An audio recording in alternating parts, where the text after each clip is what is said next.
पश्चिम UP में संजीव बालियान एक ऐसा चेहरा, एक ऐसा नाम जिस पर भारतीय जनता पार्टी की पूरी रणनीति टिकी हुई है।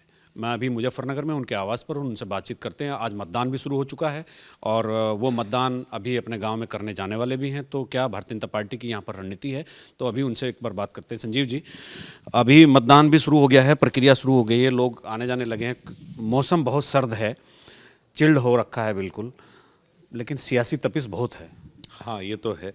देखिए, कोई भी चुनाव रहा हो, पश्चिम में हर मुद्दे पर संघर्ष तो होता ही है। ये तो यहाँ की मिट्टी में है, किसी एक जाति और उसकी बात नहीं। यहाँ की मिट्टी ऐसी है कि तपिश रहती है यहाँ पे। क्या लग रहा है आपको, मतलब एक जो फ्रंट लाइन मुकाबला होता है, मतलब भाई जैसे जो सियासी विश्लेषक होते हैं वो मान लेते हैं कि भाई इन दलों के बीच मुकाबला है, तो आपको क्या लग रहा है भारतीय जनता पार्टी की टक्कर सीधी तौर पर किससे? गठबंधन। समाजवादी पार्टी और लोग। अच्छा, बसपा इस चुनाव में कहाँ जगह है? हाँ, वो कहीं दिखाई कम दे रहे हैं थोड़े से बसपा वाले। कुछ कुछ सीटें ऐसी हैं जहाँ तिकोना भी है, लेकिन ज़्यादातर में मुझे लगता है आमने सामने की टक्कर है। जो अनडिवाइडेड मुजफ्फरनगर है, जिसमें 9 सीटें हैं, जिसमें शामली भी शामिल है, तो जो पिछली बार का जो इतिहास है, बहुत स्वर्णिम इतिहास था और मैक्सिमम लोग हमारे जीत के आए थे भारतीय जनता पार्टी के।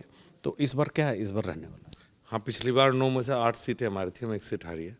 देखिए, ये तो नहीं कह सकता, चूँकि बहुत से समीकरण होते हैं कि कितनी सीटें जीतेंगे, लेकिन पश्चिम उत्तर प्रदेश में 2017 में जितना वोट प्रतिशत हमारा था, उससे हम आगे बढ़ेंगे, उससे हम कम नहीं होंगे। उससे अब ये नहीं कह सकता कितना ऊपर जाएंगे। जो लग रहा है माहौल उस जैसा ही है। देखिए, सीट का बात होती है, वो समीकरण के भी ऊपर सारा है। तो ज़्यादा, और दूसरी बात यह है, जनता की बात पहले कह दो तो लोग बुरा मान जाएंगे, ना भाई इतनी सीट जिता रहा, तुम्हारे यहाँ कहावत है। लेकिन vote percentage Bharatiya Janata party का पिछली बार से बढ़ेगा 17 से। संजीव जी, जो किसान आंदोलन चला 1 साल, फिर कृषि कानून भी वापस हो गए, तो मतलब क्या चुनाव की पृष्ठभूमि में कहीं इसका भी प्रभाव है? देखिए, पहले तो इसका प्रभाव था, शुरू में हमें भी लगता था। जब आंदोलन वापस हुआ, उसके बाद शांति होनी शुरू हुई और प्रधानमंत्री ने जितने अच्छे शब्दों से ये आंदोलन वापस लिया, उसके बाद इसका जिक्र होना बंद हुआ। उसके बाद तो इसका जिक्र सपा और लोकदल के नेताओं में होता रहा। जो आम किसान हैं, वो कहीं ना कहीं बहुत से जो और मुद्दे थे प्रदेश के, या जो रियल इश्यूज़ कह सकते हैं, चूँकि किसान बिल का हमारे से कोई मतलब भी नहीं था। हम तो हरियाणा और पंजाब की वजह से इमोशनल हो रहे थे। हमारे यहाँ मंडी के नाम पे गुड़ मंडी तो है, और है क्या, वो इमोशंस वापस लेने के बाद एक जीत की अनुभूति सी भी हुई सबको, जो हमारे यहाँ होती है। तो मुझे लगता है कि वो समाप्त होने के बाद रियल इश्यूज़ पे जो हैं उन पर आ चुके हैं अब लोग। अब मुझे कहीं ज़्यादा उसका दिखाई नहीं दे रहा। संजीव जी, मतलब हम लोग कहते तो हैं और दावे भी करते हैं, सभी लोग पूरे देश में एक ही जैसी राजनीति होती है कि हम जातिवादी राजनीति नहीं करते, हम फलाना नहीं करते, बहुत सारी चीज़ें कहते हैं, नेता भी दावा करते हैं, सामाजिक सरोकार रखने वाले लोग भी दावा करते हैं। पर मुझे लगता है जाति के बिना राजनीति होती नहीं है। अभी अमित शाह जी ने भी पिछले दिनों जाट नेताओं को बुलाया था, वो कन्वेनर भी आप ही थे। क्या आपको लग रहा है जो जाट वोटर्स हैं, और इस बार जाट पर बहुत बात हो रही है, मीडिया हाउसेज में भी देखो, जहाँ जाट वहीं ठाट, इस तरह के मतलब स्लोगन चल रहे हैं, तो मतलब ये क्या है, जाटों में जो नाराज़गी है, वो किसान आंदोलन और जाट ये पर्याय हो गए एक दूसरे के, या कोई और बात है? ये मुझे भी ऐसा ही लगता है। मैं भी दुखी हूँ इस बात से कि पूरा चुनाव हमारे सिर पर आगे रख दिया गया कि हम क्या कर रहे हैं, हम क्या करेंगे। दूसरी बात, हर जाति में अपने हिसाब से कहीं ना कहीं वोट डालते हैं, डिवीज़न होता है कहीं उम्मीदवार के हिसाब से। उत्तर प्रदेश में जाति एक राजनीतिक सच्चाई है, कोई से इनकार नहीं कर सकता। पता नहीं हमारे जिक्र इतना क्यों होता है, जबकि जो 14 हो, 17 हो, 19 हो, हर बार ये जिक्र होता है, लेकिन आखिर में मेजोरिटी जो हैं वोट भारतीय जनता पार्टी को मिले। क्योंकि जाट के लिए जो बहुत इश्यूज़ हो रहे हैं, वो है सम्मान के साथ रहना इस पश्चिम उत्तर प्रदेश में। और 12 से 17 की सरकार में उसके सम्मान को ठेस पहुंची थी बहुत बुरी तरह से। और उसके मन में वो बात जरूर है कि भाई अखिलेश अगर आ गया तो दोबारा कहीं उन्हीं स्थितियों में ना जाना पड़े जो 12 से 17 थी।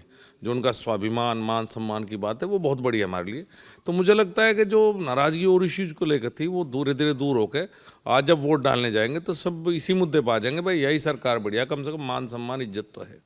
मतलब जाटों का सम्मान भारतीय जनता पार्टी में है?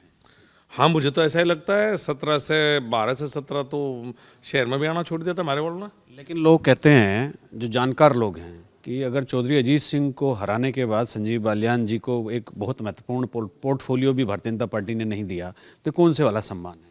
देखिए, मैं कोई व्यक्तिगत बात मैं करूं उसका तो कुछ ठीक नहीं, लेकिन यहाँ ऐसा भी था कि 3 ही विधायक रह गए थे।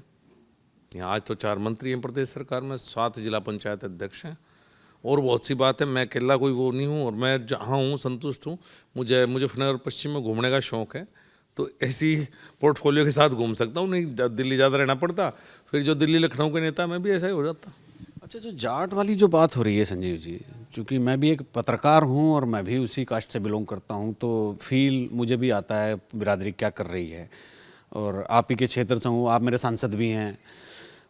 तो दूसरी किसी पार्टी ने इस तरह का वो नहीं किया। ये भारतीय जनता पार्टी में पिछले 3-4 महीनों से ज़्यादा देखने को मिला। जैसे एचएम साहब ने एक मीटिंग बुलाई जिसमें जाट नेता थे, तो दूसरे किसी दल ने नहीं बुलाई। तो मतलब ये क्या लग रहा था कि कुछ चीज़ें दरक रही हैं? देखिए, ये तो 2017 में बुलाई गई थी। आप याद करो, 2017 का चुनाव था, उससे पहले हरियाणा में जाट आरक्षण का आंदोलन हुआ था। कुछ हमारे भाइयों की वहाँ शहादत हुई थी, मैं तो वही शब्द इस्तेमाल करूँगा चूँकि अपने परिवार के लोग थे।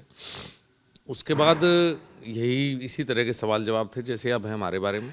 तो उस समय एक मीटिंग बुलाई गई थी, उसमें समाज ने अपनी बात रखी थी। और चूँकि अमित शाह जी यहाँ के प्रभारी रहे हैं 2012-13 के दौरान, जब मुजफ्फरनगर दंगा हुआ, और इस बिरादरी को जितना वो समझते हैं, मैं नहीं समझता कि देश में कोई दूसरा नेता समझता होगा। और वो व्यक्तिगत लगाव से नहीं भी रखते हैं, कुछ ना कुछ होता है। तो इस बार भी उसी तरह से पहले भी रही है, इस बार भी रही। उन्होंने कहा नहीं भाई सबसे, और हमारी पार्टी ने और भी सम्मेलन किए थे, ऐसा नहीं, सपा ने भी किए थे, हमारा रह गया था सम्मेलन, क्योंकि हम लखनऊ का अंजाम दिल्ली ज़्यादा हमें नज़दीक से लगे। तो वो ये तो बात रहती है कि जब आप भी पूरे देश की मीडिया उठा रही है, तो बात वहाँ उनके पास भी गई होगी, भी कोई दिक्कत सचमुच तो नहीं है। लेकिन आखिर में मुझे तो ऐसा ही लगे कि भाई हमारे वाले मान जाओ। अच्छा, तो सरल हैं लोग ना, ज़्यादा जी लाड़ करें, जो भी मानने का लाड़ में मानने का, बिना लाड़ के कुछ नहीं, स्वार्थ कुछ नहीं, जो भी है चाहे जान ले लो पर प्यार में ले लो।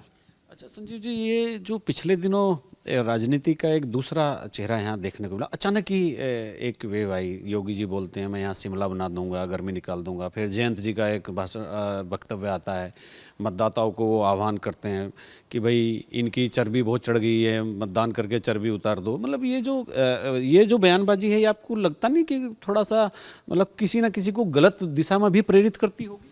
बिल्कुल। देखिए, मैं और चौधरी सिंह यहाँ चुनाव लड़े थे सामने सामने, वो अब नहीं रहे हमारे बीच में। एक शब्द उनने मेरे बारे में नहीं बोला। मैंने हमेशा, चूँकि मेरे पिताजी से भी बड़ी उम्र के थे, मैंने उन्हें वही सम्मान दिया, बड़े प्यार से हमने चुनाव किया। इस बार क्या हुआ कि एक स्ट्रेटजी के तहत विपक्षी दल हैं, सपा और लोक दल ने हर गांव में तनाव पैदा कर दिया। कोई मेरी सबसे बड़ी चिंता, चुनाव से बड़ी चिंता यहाँ का सामाजिक ताना बाना है। हर गाँव में आपस में नारेबाजी, चूँकि हर गांव में कार्यकर्ता हमारे भी हैं, समाजवादी पार्टी के भी, लोक दल के भी। एक नया प्रयोग इन्होंने किया, छोटे छोटे बच्चों को सामने खड़ा करके सोशल मीडिया में, मीडिया के थ्रू कर, और ये दुश्मनी करवा के ये दोनों लड़के तो कभी आएंगे नहीं वापस। अब ये अगले लोकसभा चुनाव में दिखाई देंगे, भाईचारा बनाने फिर आएंगे। 2 साल ये गायब हो जाते हैं। समस्या हमारे जैसे लोगों की है, जिन्हें गाँव में रहना है, जिन्हें क्षेत्र में रहना है। तो ये ना तो ऐसी बयानबाजी होनी चाहिए, मुद्दों पे बात करो, व्यक्तिगत प्रहार होने ही नहीं चाहिए, मैं तो कहूँ, और बड़े भाईचारे और प्यार से हमें वोट डालनी चाहिए। और आज के बाद बात खत्म, ये होना चाहिए, मैं तो इस बात को मानता हूँ। तो पिछले चुनाव में भी 2 लड़के थे, इस बार एक लड़का बदल गया है। पहले राहुल और अखिलेश थे, इस बार जयंत और अखिलेश। पहले राहुल और अखिलेश थे, अगली बार मायावती और बुआ और भतीजा थे, इस बार ये 2 हैं। देखना, अखिलेश ने पहले दोनों का जो हाल करा है, हमारे वाले का वैसा हाल ना कर दे बेचारे को। बहुत धन्यवाद। और हमारे साथ संजीव बालियान जी थे, तो उन्होंने बताया कि किस तरह से उनकी प्रायोरिटी जो है, उनकी जो सर्वोच्च प्राथमिकता है, चुनाव नहीं है, राजनीति नहीं है, यहाँ के सामाजिक ताने बाने को बनाए रखना है, यहाँ के जो प्रेम भाव है, जो भाईचारा है, उसको बरकरार रखना है। और चूंकि आज मतदान हो रहा है, आज यहाँ पर बहुत सारे मतलब 11 जिलों के 58 प्रत्याशियों की किस्मत EVM में कैद हो जाएगी। मैं अपने सहयोगी कैमरामैन निशांत चौहान के साथ मुजफ्फरनगर से ABP गंगा के लिए अजीत सिंह राठी।